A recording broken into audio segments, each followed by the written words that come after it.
Bismillahirrahmanirrahim.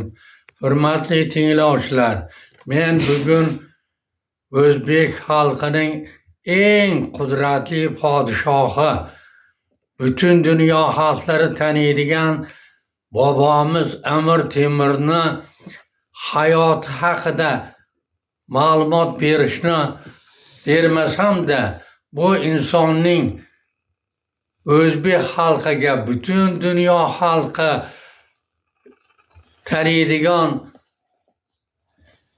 amallari orasida insoniyatni hayratga soladigan bir necha xislatlari haqida ma'lumot berishni lozim topdim.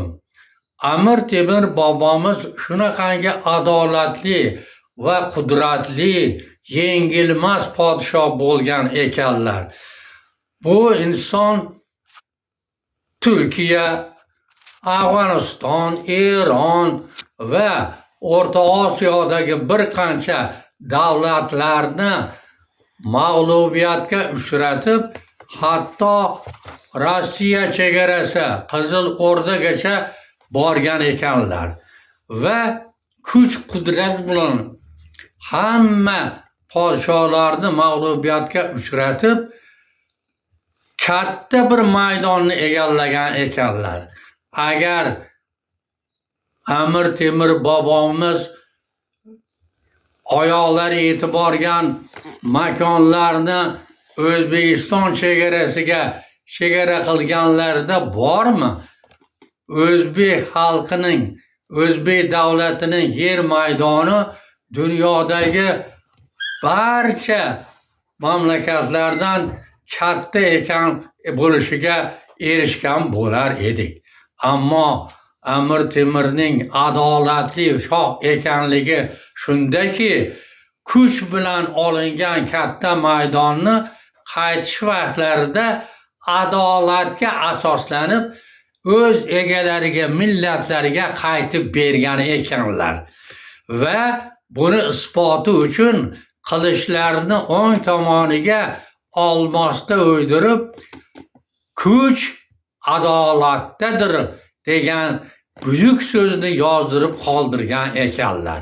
Ammo bu so'zga hasad qilib ayrim insonlar bu so'zni o'rnini almashtirib, adolat kuchdadir deb almashtirib qo'ygan ekanlar. Bu so'z demak adolatni kuch hal qiladi degan ma'no kelib chiqadi. Ammo Amir Temur bobomizni qilichini o'qisangiz, qilichdagi so'zni, buni teskarisi, demak kuch adolatdadir deganlar. Mana bu udumni butun dunyo xalqi o'zlashtirgani yaxshi. Bundan kelib chiqib turibdiki, podshoyimiz Amir Temur juda adolatli bo'lganlar. Hatto bu odamni gavda tuzilishini o'rganamiz deb havas qilib qabrlarni ochib ko'rganlar. Uni jasadlarini, uni tuzilishini ham ko'z bilan ko'rishga harakat qilganlar. Bu birinchi insoniyat ongida qoladigan, meni ham tasavvurimda qoladigan bu udumni boshqalarga ham eslatmoqchiman. Ikkinchisi, Andijon xalqini bir qishlog'i bor. Uni nomini Segizaqum deyiladi.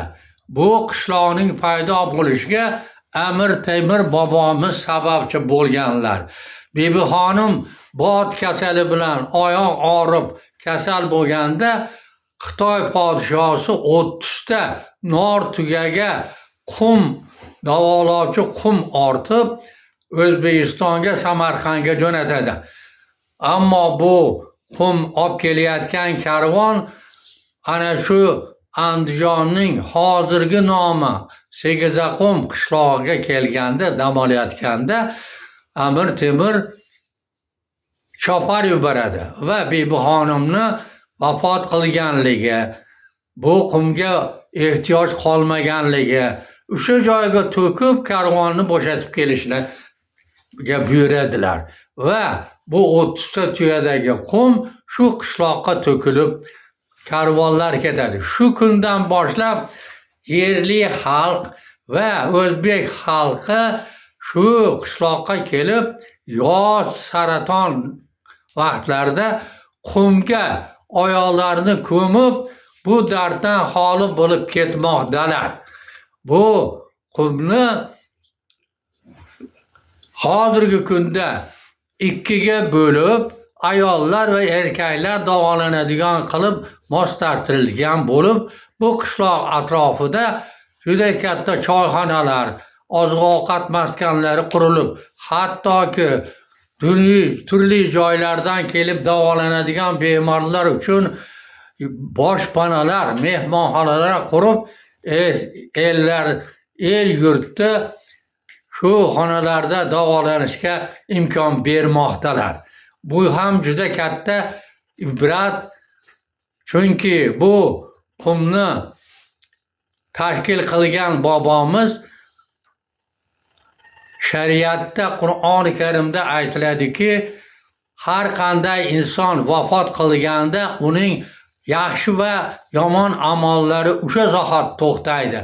Ammo uning yorug' dunyoda qoldirgan ibratli ishlarigina unga ajr, ya'ni qabrga, inson ruhiga borib qiyomatgacha ajr, ya'ni savob berib turar ekan. Ulardan biri masjid qurgan bo'lsa, kanal qazib suv keltirgan bo'lsa, bog' yaratib xirmozorlar qilgan bo'lsa, kitoblarni yozgan bo'lsa va ana shunday ibratli ma'lumotlarni qoldirgan bo'lsa, ana shu Chegizaqumda cho'milganlar albatta ketayotgan vaqtida Alloh Amir Temur bobomizdan rozi bo'lsin deb qo'ysalar, shu ajr savob qiyomatgacha borib turishini eslatmoqchiman xolos. 3-omil Amir Temur bobomiz demak shunday degan so'zni qoldirgan ekanlar. Har qanday yozilgan narsa qilingan ishdan uzoq yashaydi degan ekanlar. Bunga javob Alisher Navoiyni vafot qilganlariga 600 atrofida bo'layotgan bo'lsa-da, bu insonni yozgan dastonlari va she'rlari hozir ham baralla yangrab, bu insonni farzandi bo'lmasa ham bu ajrlar borib turganligini eslatmoqchiman.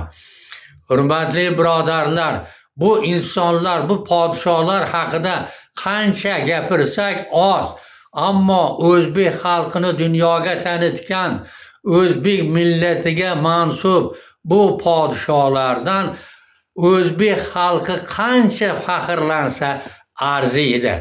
Bu insonni hayot tarzi butun o'zbek xalqiga namuna deb bilaman. E'tiborlaringiz uchun rahmat. Salomat bo'linglar.